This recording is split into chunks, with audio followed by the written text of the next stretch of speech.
I think you guys should do this here. I think that there's enough excitement in this room that you know that this is a good thing that you can do for yourself, put out an open invitation to everybody else who wants to participate in this form of self-governance. That's beautiful. You know, that's exactly how it's supposed to be. You know what my dad told me when I was young? He said, if you don't, what did he say? He said, oh, control. He said, if you don't control yourself, somebody else will control you. Ooh, that's profound. That makes self-control a good thing because it eliminates other people's control. And so you know what we're doing in Fairbanks? We're exercising self-control as a culture. We are cultivating, we are growing up a culture of self-control and self-sufficiency and self-reliance. And that's good. And you know what that'll do? That'll make us able to look at those storm clouds on the horizon and be okay with it. And you know what? I've had too many years of looking at those storm clouds and getting an ulcer.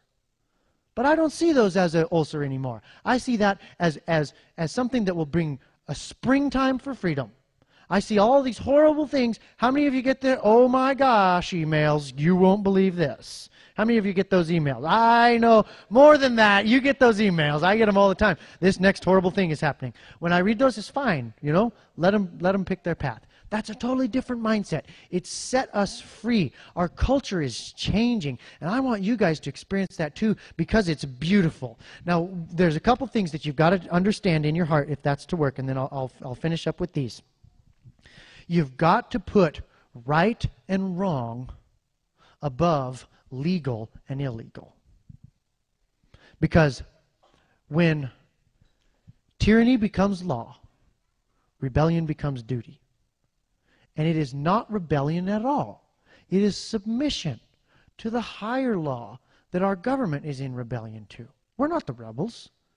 They're the rebels. And when you stand alone and you do what's right, you might get some flack from the folks that are doing wrong.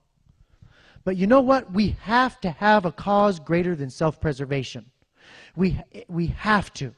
And if we don't put some skin in the game, and if we don't reckon with those dark challenges like I talked about earlier, we'll be a dark page on history. But I don't think we're going to be a dark page on history. I think we're going to be a bright page on history. And let me talk just super brief about some baby boomer values.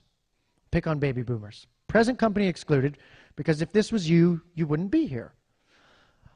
But this is something that characterized the baby boomer culture. It started in the 60s. With the whole idea that everything is relative, that nothing can be known for sure, that we don't know anything is for sure, and then once you believe that lie, that nothing can be known for sure, the inescapable conclusion is that everything is meaningless. If nothing is for sure, everything is meaningless. And once everything is meaningless and nothing has any real true value in and of itself, you're left with two absolutely horrible values. And the inescapable conclusion that the only things that are worthwhile in this life are personal peace and affluency. And these two values have characterized the American culture since the 60s. Affluency, meaning that the abundance of things. There's nothing wrong with that. I'm a capitalist, I think that's great. That's what we were commissioned to do. But when that is your primary and your only focus and success is measured purely by your accumulation of things, that is bad news. That's affluency. And then let me talk about the real linchpin. And I'm sure that all of you guys have run up against this. And you need to recognize what you're running into when you run into this with other people.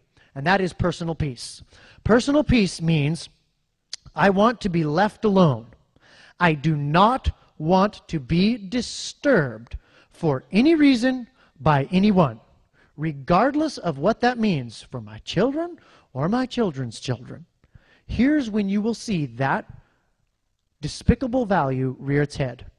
When you try to talk to somebody about these ideas, when you try to talk to somebody about the way that our government is headed, and they fiercely defend their ignorance. Have you had that happen? They fiercely defend their ignorance. What they are doing is they are protecting their personal peace. I do not want to be disturbed by anyone for any reason. It's time for those values to go away. And if everybody in this room makes a decision in their heart to drop those values and to have a cause greater than self-preservation and to have something that they can believe in and to leave something that their children can be proud of, you know, that might be scary, but you know what's even more scary is the thought of laying on my deathbed and handing my sword to my son, a sword that never saw blood, and saying, son, you go do what I never was able to even look at. And it's way worse now, son. That is horrifying to me. You know what else is horrifying to me? The thought of standing before my Creator, my God, and looking Hashem in the eyes and saying, I bowed the knee to Caesar. I kissed the ring to get by.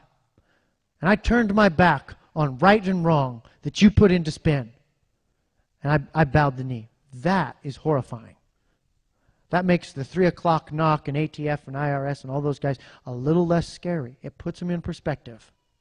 We need to have those be our values. And so I would leave you with this: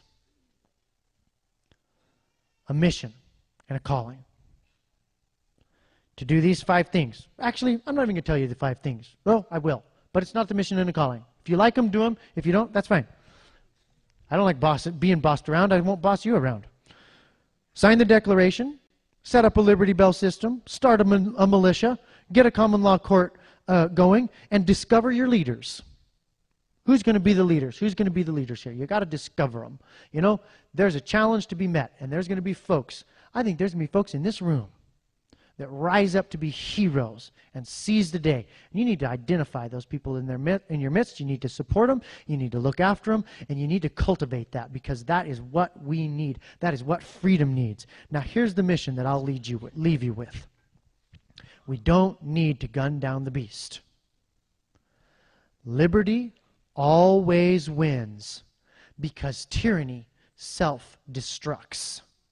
What we need to do, and here's the mission, and I want you guys all to strongly consider this being your mission, is that we need to guard the seeds of liberty.